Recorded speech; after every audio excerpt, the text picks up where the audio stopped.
Welcome back, Courtney Black.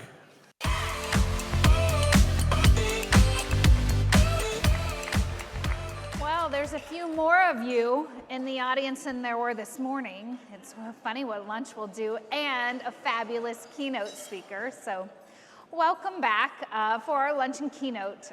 Please join me in welcoming Scott Duffin from Northrop Grumman, a 2024 Silver Conference sponsor, to introduce our keynote speaker.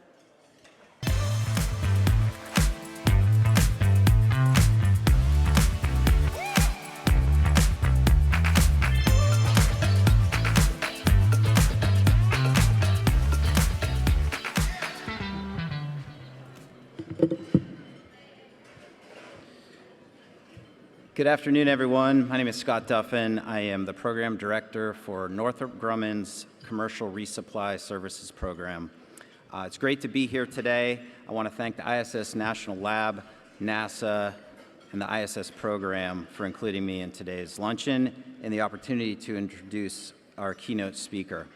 I also want to thank those in attendance who worked so hard to deliver or to develop, coordinate, and investigate the critical science that supports and maximizes utilization on ISS. That really is the core of our job.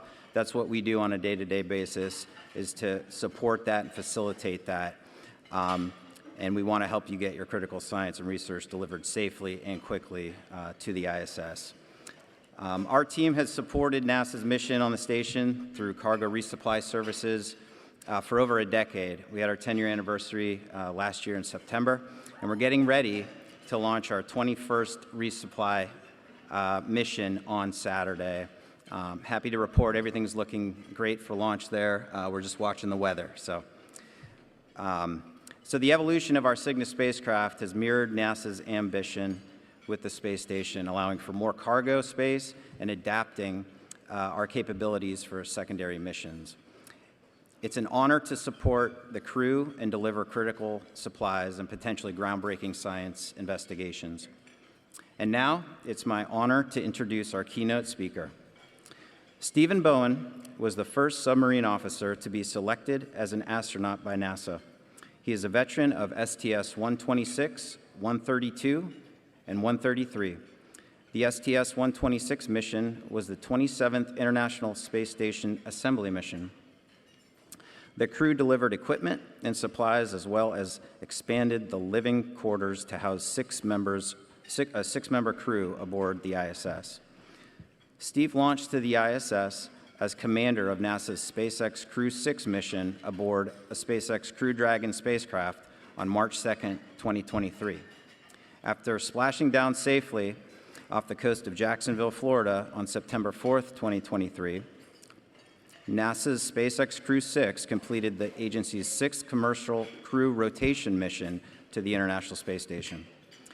Steve has logged 186 days in space over his increment for a total of 227 days in space on his 4 flights. He conducted 3 EVAs, totaling 18 hours, 39 minutes. He has now conducted 10 EVAs in his career for a total of 65 hours, 57 minutes. The third on the all-time list for most EVA time. Please join me in welcoming NASA astronaut and retired U.S. Navy Captain Steve Bowen to the stage.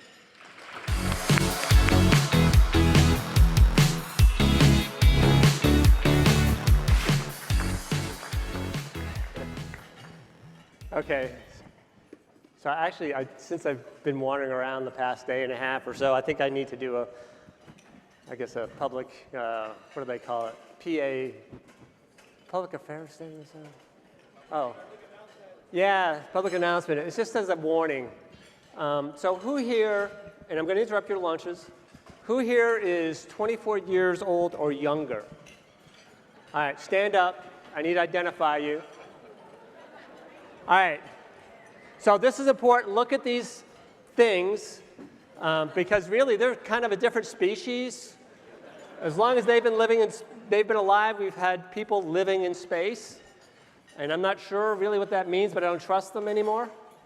And it's about 40% of the Earth's population only knows life with people permanently living in space, which is absolutely astounding. I mean, this is the International Space Station, right? I mean, it's an incredible accomplishment. It's a national lab, been functioning for all this time, and it's going to function for, at least 6 or 7 years to come, hopefully longer.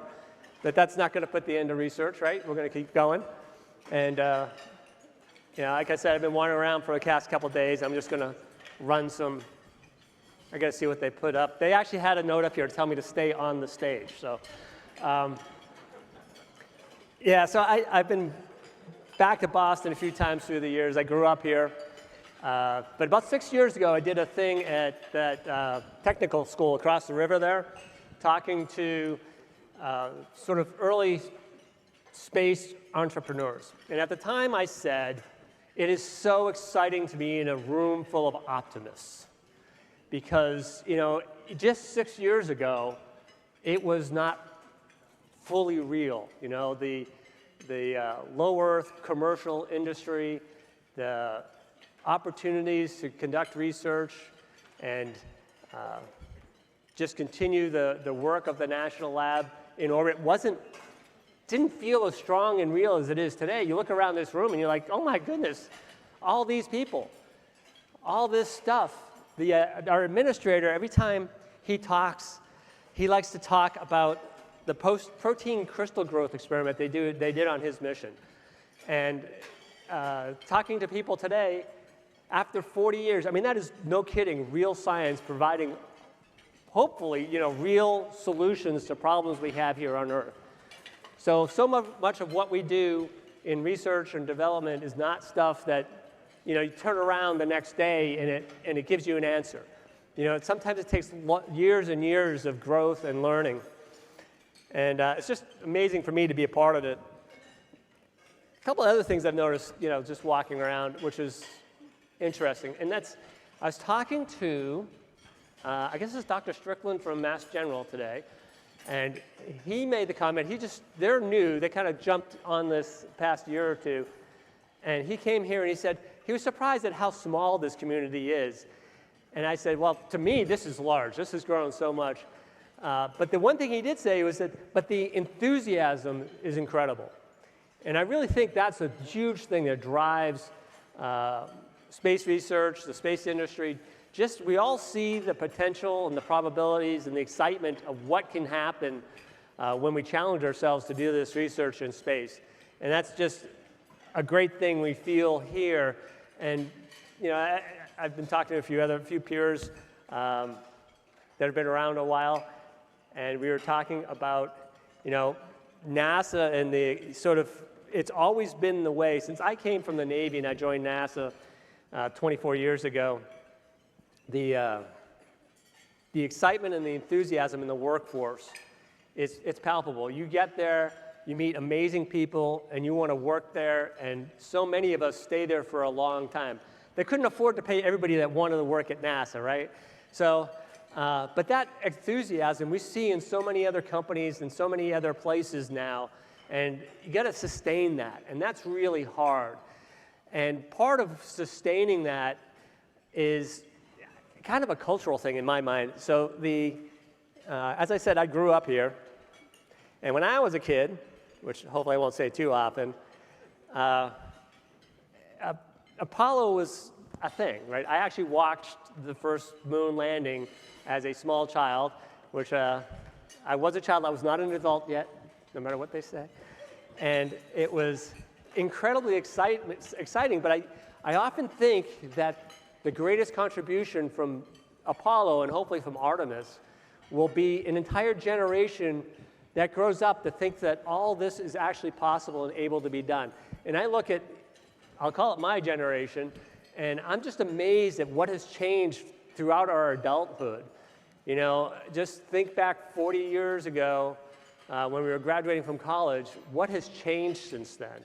It's amazing. All the engineers and scientists that were inspired by Apollo, everything that came from that experience has led us to where we are today. And we need a new generation of that. I found it very, I'll just say irritating. I grew up in a fairly affluent community on the South Shore, and I was back there talking a few years ago, and I asked the question, how many people wanted to be, engineers, scientists, astronauts, And there just weren't that many. And these are people, these are kids who have, the greatest resources in the world, but they just not feel inspired and excited to look at STEM. There's cultural issues. We all kind of look at money. That's where the excitement is, I guess.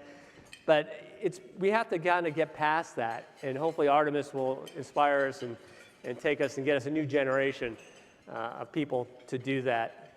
So, all right, let me see if there's anything else on my list here, things I thought I might talk about before I started this. Excellent. I'll probably come back to some of these anyway. So I'm going to introduce myself. So we got the first slide here. I guess it's over there. All right, hi, I'm Steve Bowen. This is the day at work. So we can go to the next slide. As I said, I grew up here in Cohasset, about 20 miles south of Boston on the South Shore. That's the local beach, Sandy Beach down in Cohasset.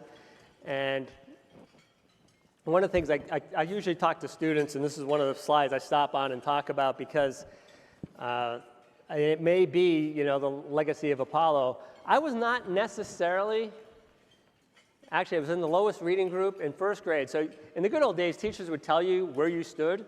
And my teacher said, hey, Steve, you're in the lowest reading group. And, I may be a little bit stubborn, and I said, I don't want to be in the lowest reading group. And so I worked really hard through first grade, and by the end of first grade, I was in the highest reading group. And there were a couple things I learned there. One of them was I love to read, and it allowed me to, continue to study and learn space stuff, because that's what I was excited about, and airplanes and things like that, and submarines, strangely enough. But that, that was a case where I learned a lot about how to study, how to prepare, and I think sometimes when we talk to students, we talk to teachers, that ability to inspire the students takes different forms. For me, it was the direct approach. For others, it's not always a direct approach. Sometimes people have to find a way around it. And I really think, especially with the STEM fields, only because I have family members that kind of have a fear of numbers. I don't know if y'all, going back, there's probably a few people here who used to watch MTV when they actually played music. And they had this one ad where they had the numbers chasing the person through the street. Y'all remember that? Yeah. My wife says, that was me. I was the one running away from numbers because she had scary math teachers, and we can't afford that. If we want to continue to evolve as a civilization, we need to get everybody educated across the board. So I tell students when you run across a class, regardless of what it is, if you're having difficulty, there's some reason the teachers are teaching you this stuff. So spend a little extra time and learn it, and you'll get great rewards, because there really is some reason that teachers teach us that stuff. And I kind of followed this path, and so when I graduated from high school, I could choose essentially where I wanted to go to school. So I went to the U.S. Naval Academy. It was free. They had a job for me when I graduated, and it was a pretty good engineering school. So I did the same thing there, and unfortunately, my senior year at the Naval Academy, I had wanted to be a pilot, but I had done a submarine cruise, and I was like, well, these are really interesting things. I went for my eye test in August of 1985, and my left eye failed. I was like, oh, that's kind of weird. So I went down the next day, my right eye failed. I was like, well, that makes this easy. I'll go submarines. Love being in submarines.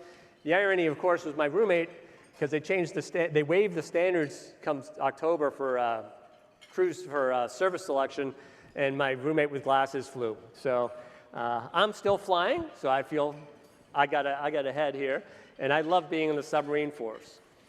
At some point during the submarine force, along the way, I had the opportunity to apply to be an astronaut. And applying to be an astronaut is a little bit different than going to school, in essence. And so when you apply to be an astronaut, you're kind of throwing it out there. We had 18,000 applicants a few years ago. I think we had 8,000 or 9,000 this year. We're going to choose like 10 people. So it's a huge roll of the dice to be selected.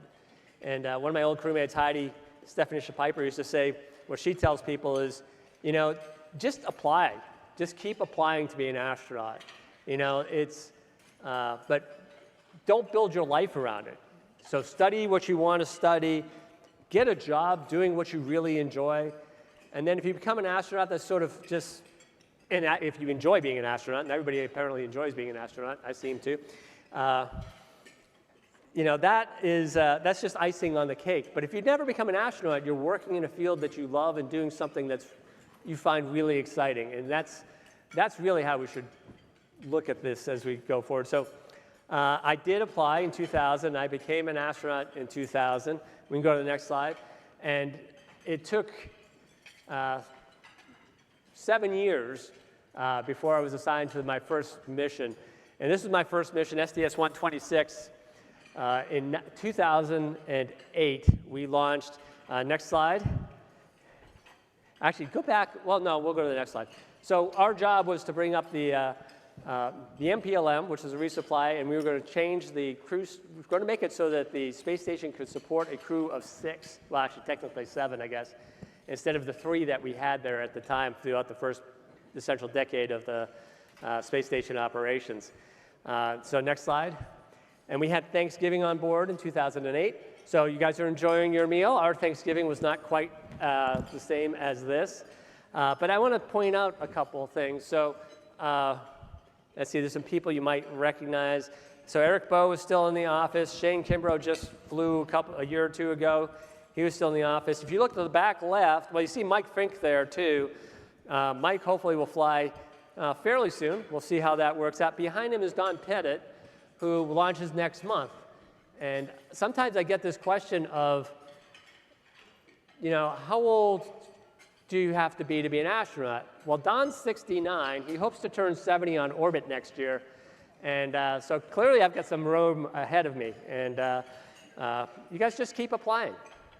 All right, next slide. One of the big things that we did was we brought up the water recovery system. And the water recovery system, so ISS research and development, and I am looking at this and I think one of the great things as an engineer about exploration, about everything we do at NASA, when you develop do research, you're answering questions that are somewhat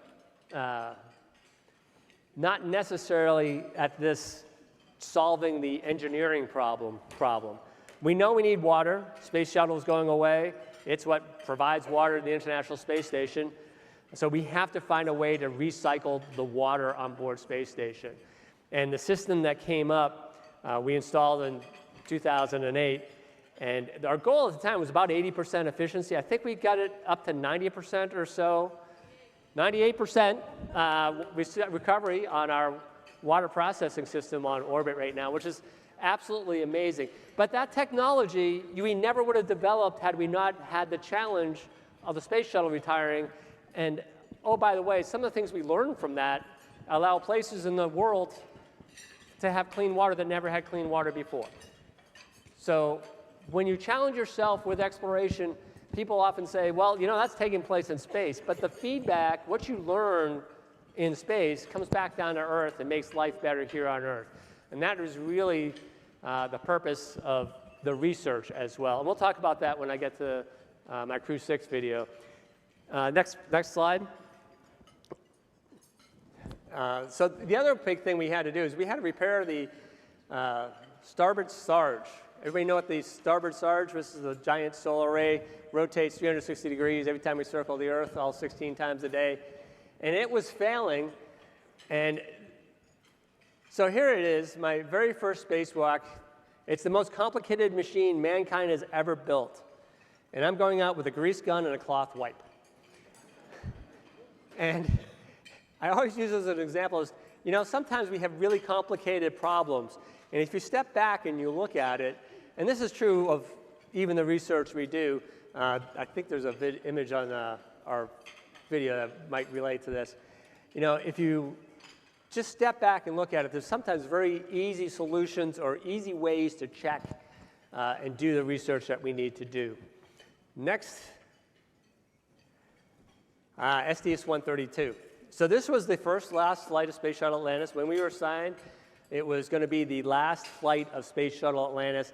this crew was the first crew in about 10 years where everybody had flown in space before. So we all knew what it took to fly in space. Next slide. And we knew that flying in space is a team sport.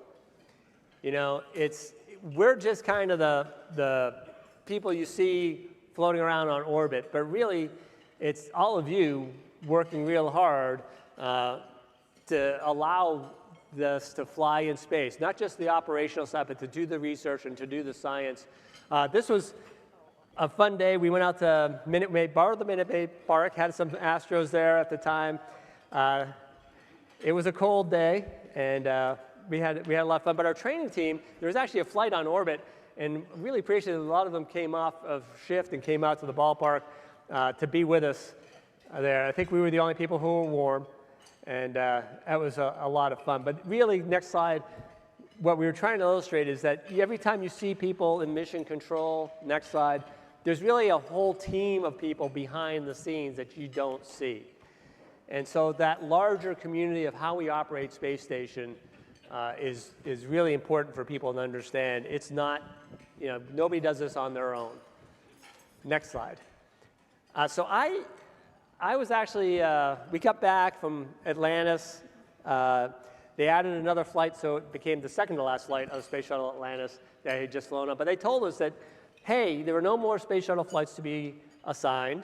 You know, if you want to fly Space Station, you know, start getting your Russian up to speed and working toward that. If you don't want to fly, you know, you can move on. For SDS-133, I actually was the crew support astronaut for the families at Kennedy Space Center in October of 2010 when the vehicle suffered a failure. They were getting ready to launch, and the external tank failed.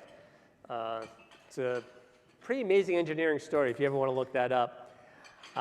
So they got kicked back to Houston, and they said new launch date was in February. Come January, the lead spacewalker was injured in a bicycle accident, and I got volunteered to fly on that mission. So I ended up on SDS-133 after being told that they were never going to fly space shuttle missions again.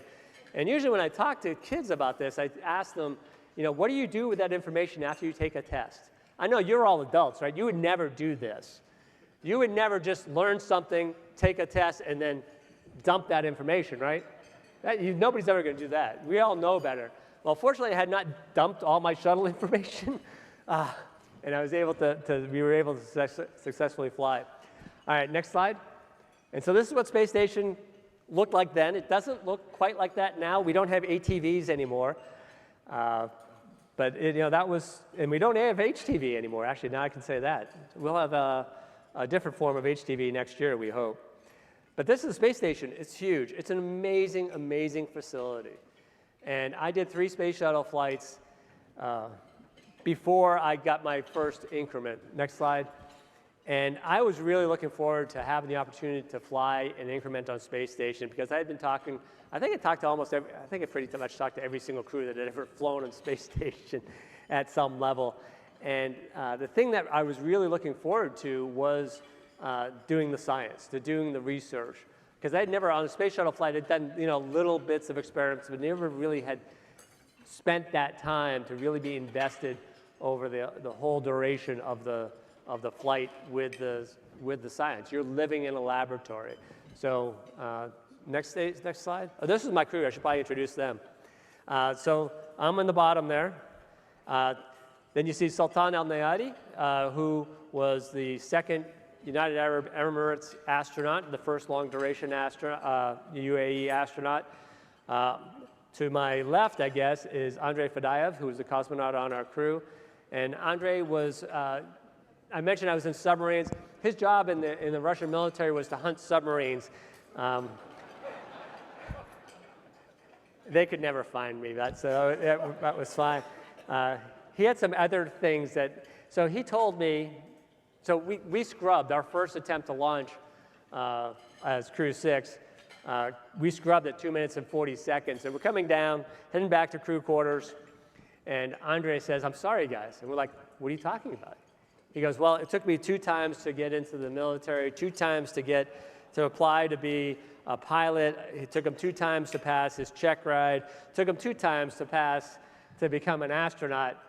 And obviously, it was going to take us 2 times to launch. I said, that's fine, as long as it doesn't take 2 times to land, because we really only get 1 chance to do that. And then on the top there is Woody Hoberg, who some of you thought was going to speak here today, but he's actually got some very important things that he's working on. So they volunteered me to come up here, and I always love coming up to Boston and having the opportunity to talk about space station. So I am here instead of Woody. But Woody was actually an amazing crewmate, just an amazing human being. We had so much fun on orbit with the Soyuz crew as well. Expedition 69 was just a tremendous experience. Next slide, and then we'll run the video. I think the video should be next, so that we can do that. Can we start? Oh, here we go. I don't think people realize is that this is a national laboratory. If you look around, on the walls and every one of these bays, there's another experiment essentially, or a systems rack that actually keeps the space station operating. This place is incredible. We've had astronauts living and working on the space station for over 22 years of continuous presence at this point, and it's really an honor to get to continue that tradition. Thank you very much for all your help this morning. Thank you for all your help today, and I'm excited to learn more about what we're printing here and see how it goes. For the last 2 months, I've been working on a lot of experiments, and I recall working on heart tissues. I saw some heart tissues beating in space, and it was incredible. These tissues are receiving medication on board the station, and this can help us develop some medication for heart diseases on Earth. So Tom, we see that top one beating. Yeah, it looks like happy heart cells. Every day is truly unique and different. We could be doing anything from spending all day in a glove box working on science experiments to doing science on ourselves. And this is not a fashion statement. This is actually part of the science we do up here. I actually have a whole suit with a suite of tools that are measuring part of my biometrics. So we are our own experiments as well. This is actually a cylindrically shaped airlock that we have the capability to put small payloads inside of and send them out to space. So this is our launcher that deploys these small satellites. There's a spring in the back, and that provides the force to launch the satellites.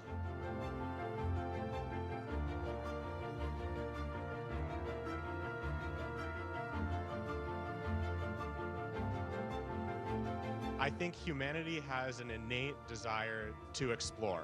This is one big part of our constant exploration as humanity.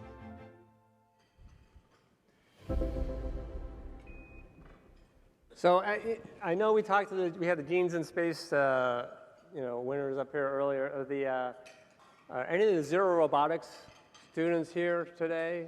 Because we just saw their work as well, since Woody did that last year, and so there's Zero Robotics over here.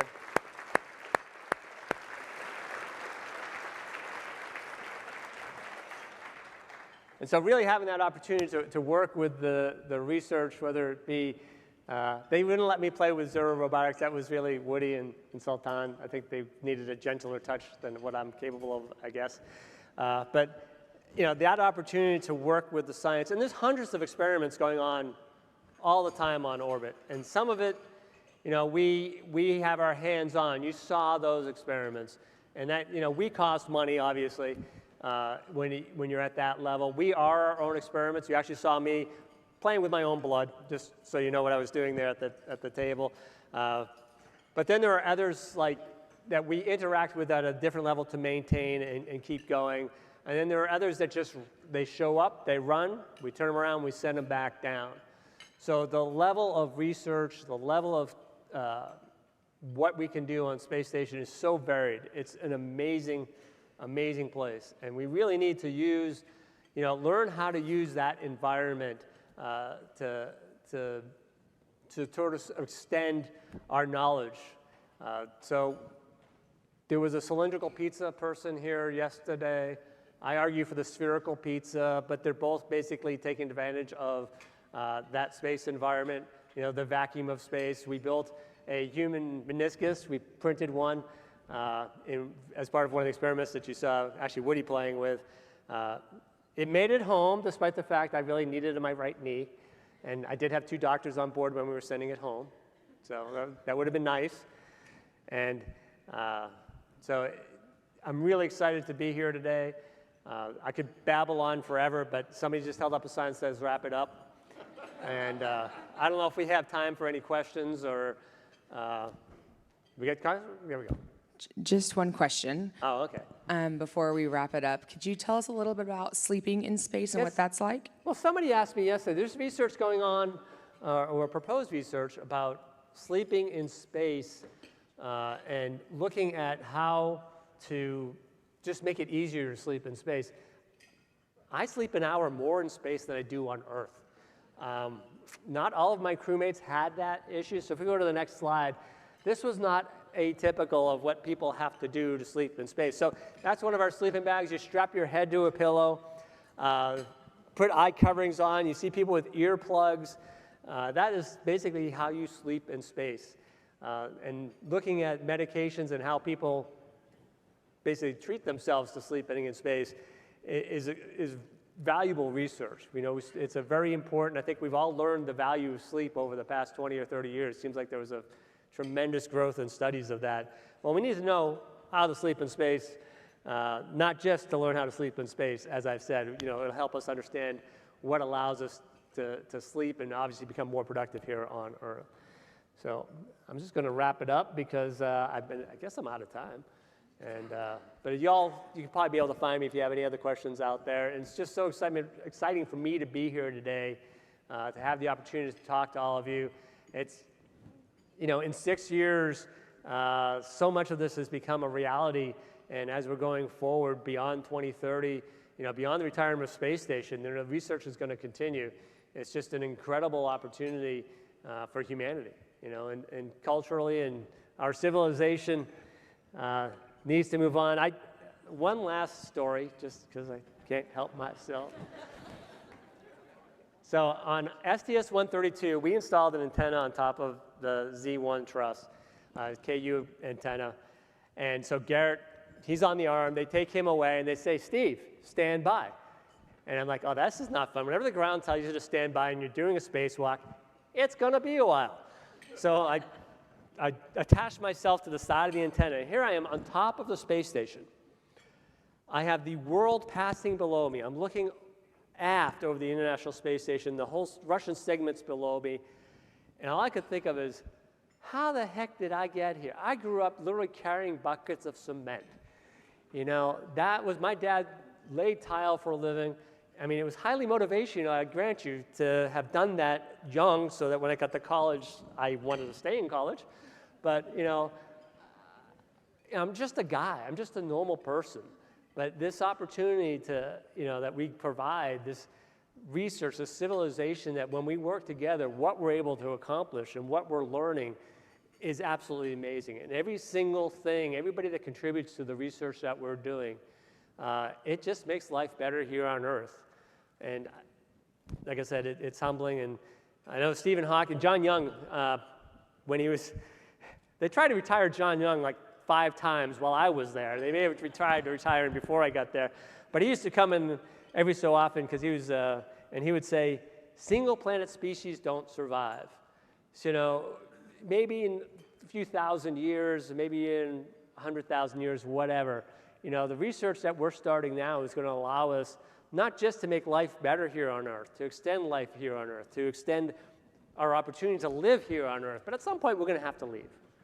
So just, if you need that motivation to be excited about doing this research, use it, because I want everybody to be excited. It won't be as excited as I am, because I'm still here and I'm still excited to do this stuff. So anyway, thank you all very much. I really appreciate the opportunity to speak to you, and I will be back there, I guess, to answer any more questions or hear critiques if you have that. Occasionally I do get people who critique me.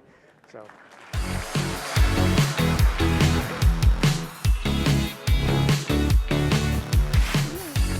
Thank you so much, Stephen. Thank you so much, and stay with us. Stay on stage. Stay on. Oh, that's right. Yes. Stay on stage. Right.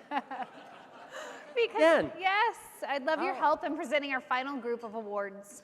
Joining us for this special moment are Ray Lugo, Chief Executive Officer and Principal Investigator for the ISS National Lab, and Dr. Mike Roberts, Chief Scientific Officer with the ISS National Lab, to deliver our ISS National Lab STEM Awards. Please join me in welcoming Mike and Ray back to the stage.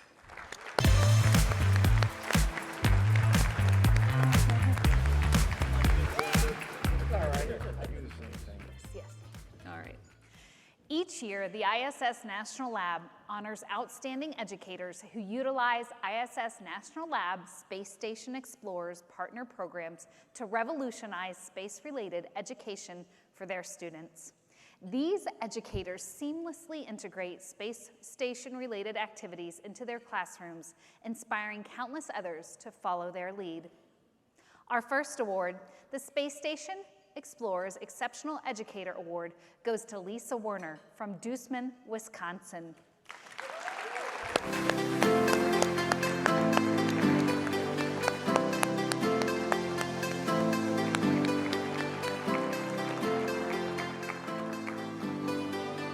With 16 years of experience teaching music, Lisa infuses every lesson with the magic of space. Her proudest moment teaching? When a choir student's dream was for her deaf mother to hear her sing. In a beautiful display of unity, the entire choir learned sign language, making this dream a reality. Congratulations, Lisa. You are truly a dream maker.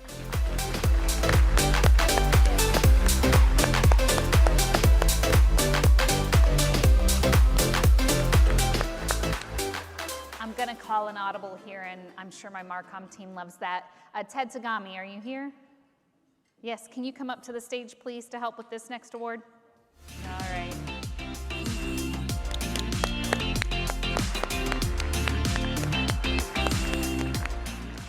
Okay, Ted. Next, we have the Tony So Excellence in Education Award, established in 2022 to honor the legacy of Tony So, co-founder of Magnitude.io, a longtime SSE partner program. This year, we are thrilled to present this award to Javier Montiel.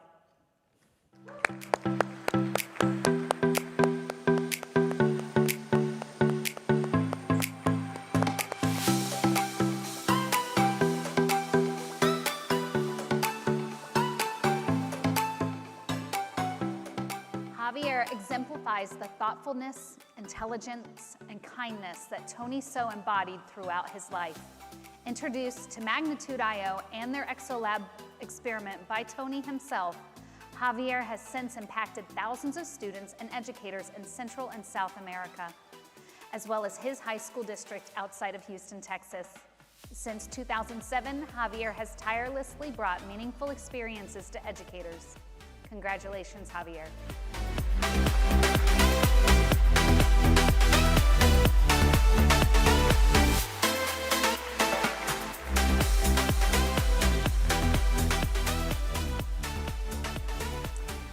Innovation Awards recognize those who use the space station for trailblazing exploration and activities to inspire our next generation of space researchers and explorers.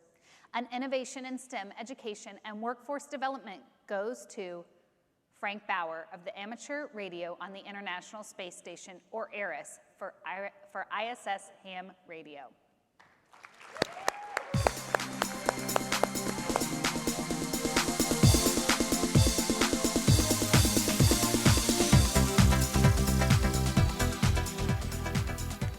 In partnership with the ISS National Lab, this program has as many as 120 contacts every year involving up to 200,000 young people. To date, ARISS has reached 49 US states, over 63 countries, and every single continent.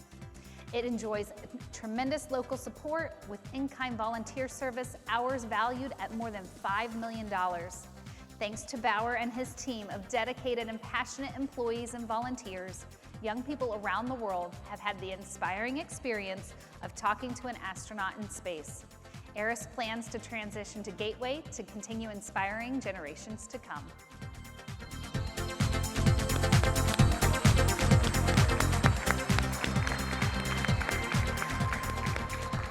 congratulations to all the awardees.